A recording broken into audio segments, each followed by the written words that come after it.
Өнгөрсөн 4-р сарда Монголын хөрөнгөний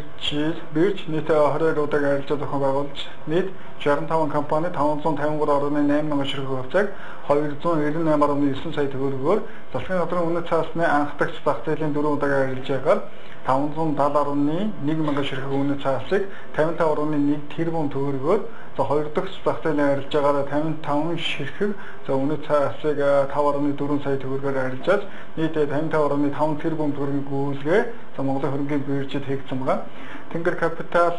Арт Капитал Групп, BDC, TDB Capital, Стандарт Инвестмент гэсэн үнэт цаасны компаниуд 4-р сард идэвхтэй арилжаа явуулсан байгаа. 4-р сард 65 компани үнэт цаасаа арилжаалагчнаас 3-р сарын сүүлийн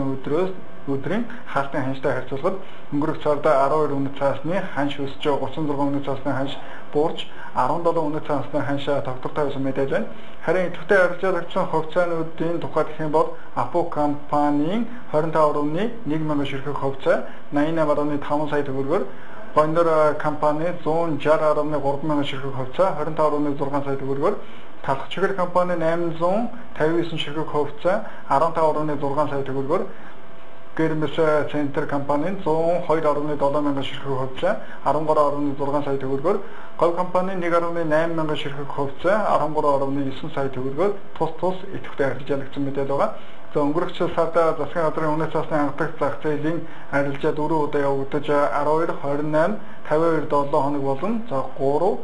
5 жилийн хугацаатай за нийт 570.1 мянган ширхэг үнэт цаасыг 55.1 тэрбум төгрөгөөр арилжаасан мэдээлэл ирүүлээ. Мөн 2 дахь зах зээлийн арилжаагаар 55 ширхэг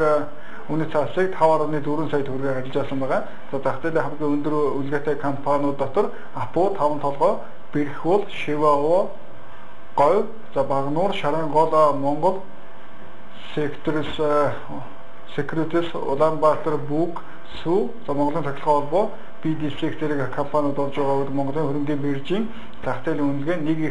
181.5 тэрбум төгрөг болж за 3 дугаар сараас 20.5 тэрбум төгрөгөөр буюу 225% буурсан үзэлтэй.